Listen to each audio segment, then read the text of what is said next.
اعوذ باللہ من الشیطان الرجیم بسم اللہ الرحمن الرحیم سورۃ حامیم سجدہ آیا 51۔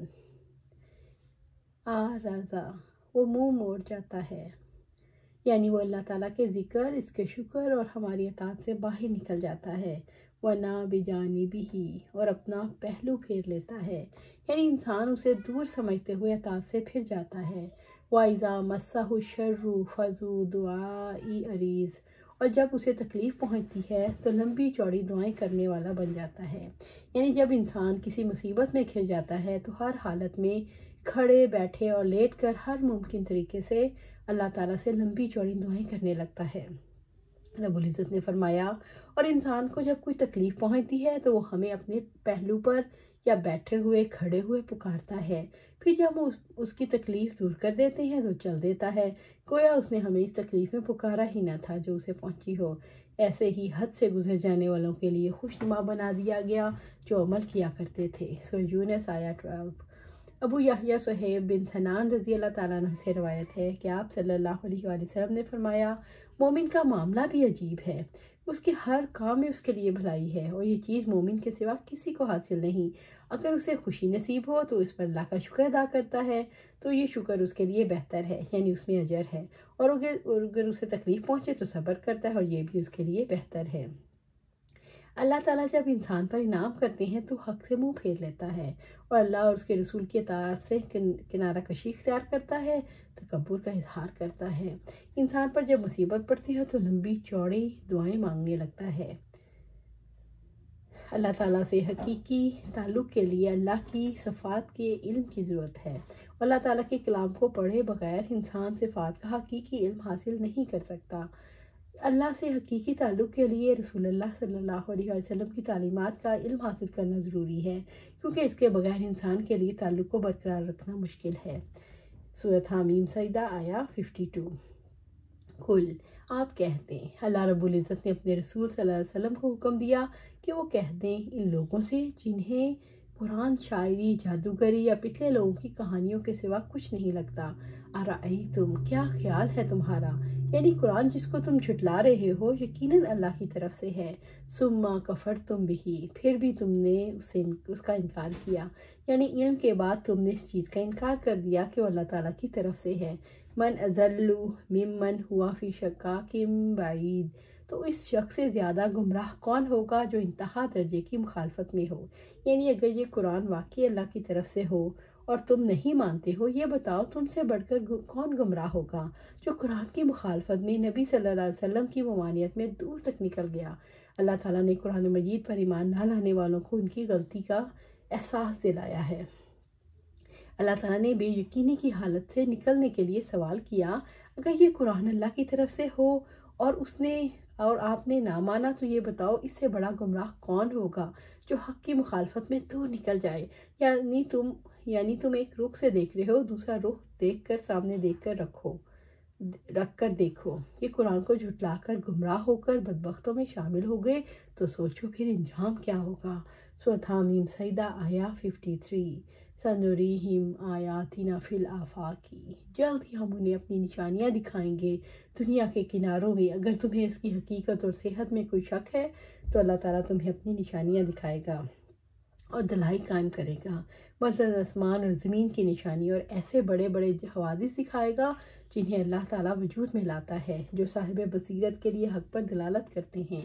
انہیں آسمان اور زمین کے کناروں میں نشانیاں دکھائیں گے، جیسے سورج، چاند، ستارے، دن رات، نباتات، جمادات، پہاڑ، درخت، ہوا، بارش، بجلی، کڑک، سمندروں، خلاؤں، فضاؤں، ہر چیز۔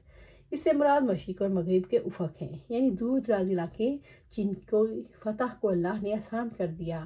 فی الآفاق کی دنیا کے کناروں میں، یعنی ہم آپ کو ایسی نشانیاں دکھائیں گے جو ہماری اور ہمارے رسول صلی اللہ علیہ وسلم کی صداقت کو ظاہر کریں گی، وفی انفسہم اور ان کی اپنی جانوں میں، یعنی اللہ کی لامحدود قدرت کی بے شمار نشانیاں ہیں۔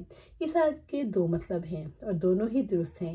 ایک یہ کہ آفاق سے مراد عرب کے قرب و جوار کے ممالک مراد لیے جائیں، اور النفس سے مراد عرب قوم اور بالخصوص قریش قوم مراد لی جائے، جس سے آپ صلی اللہ علیہ وسلم نسبی تعلق رکھتے تھے۔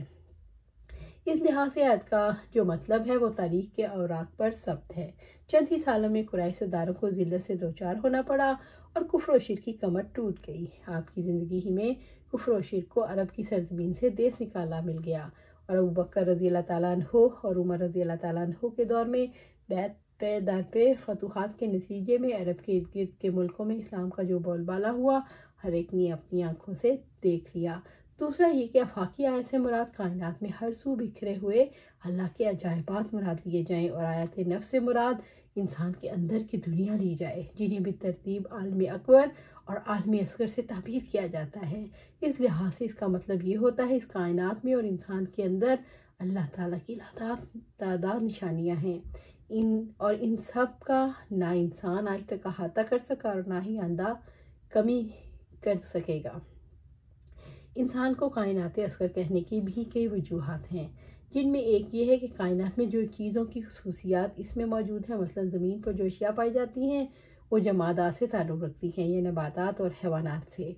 جسامت کے لحاظ سے انسان جمادی ہے، پھر یہ بڑھتا بھی ہے، اس لحاظ سے اس کا نفس بناتی ہے، پھر یہ حرکت بھی کرتا ہے، اس لحاظ سے یہ نفس حیوانی ہے، پھر اسے زیادہ کامل ہو تو اسے نفس انسانی ملا۔ نفس انسانی حتیٰ یتبین لہم انہ الحق، یہاں تک کہ ان پر ظاہر ہو جائے گا یقیناً وہ حق ہے، یعنی ان پر واضح ہو جائے گا بلا شبہ اللہ تعالیٰ کی ذات سچی ہے، اس کی کتاب قرآن مجید سچا ہے، اس کے وعدے وعیدیں سچی ہیں۔ اولم یکفی بربک انہ علی کل شیء شہید، اور کیا آپ کے رب کے بارے میں یہی بات کافی نہیں کہ یقیناً وہ ہر چیز پر گواہ ہے۔ اس جملے کے 3 مطلب ہو سکتے ہیں۔ ربط مضمون کے لحاظ سے مطلب ہوگا اگر یہ لوگ قرآن کی حقانیت کو تسلیم نہیں کرتے تو نہ کریں، اس کی حقانیت پر کیا تمہارے پروردگار کی گواہی کافی نہیں جو ہر جگہ موجود ہر چیز کو بچشم خود دیکھ رہا ہے۔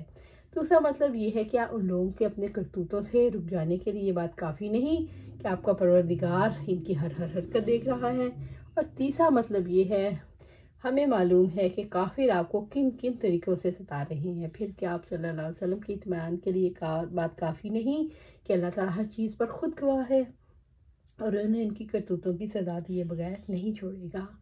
اللہ تعالیٰ نے فرمایا جلد ہی ہم انہیں اپنی نشانیاں آفاق میں یعنی عالم میں دکھائیں گے، خود ان کی اپنی ذات میں، جس سے قرآن مجید کی سچائی اور اس کا اللہ تعالیٰ کی جانب سے ہونا کھل جائے گا۔ اللہ تعالیٰ نے فرمایا کہ آپ کے رب کا ہر چیز سے آگاہ ہونا کافی نہیں، یعنی اللہ تعالیٰ اپنے بندوں کے حالات دیکھ رہا ہے اور اس بات کی گواہی دے رہا ہے کہ قرآن اللہ تعالیٰ کا کلام ہے اور اس کے رسول محمد صلی اللہ علیہ وسلم پر نازل ہوا۔ سورۃ حامیم سجدہ آیا 54۔ الا انہم فی مریۃ من لقاء ربہم، سنو یقیناً وہ اپنے رب کی ملاقات سے شک میں ہیں، یعنی وہ موت کے بعد کی زندگی اور قیامت پر انکار کرتے ہیں، ان کے نزدیک دنیا کی زندگی ہی اصل حقیقت ہے۔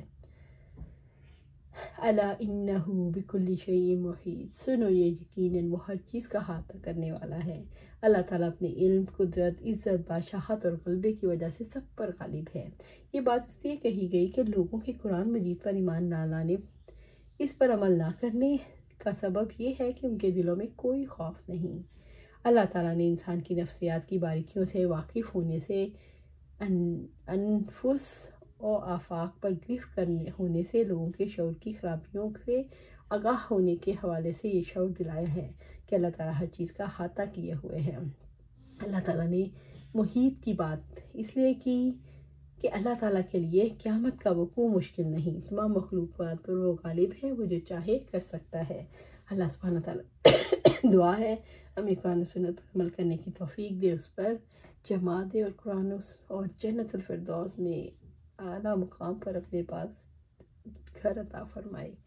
آمین یا رب العالمین۔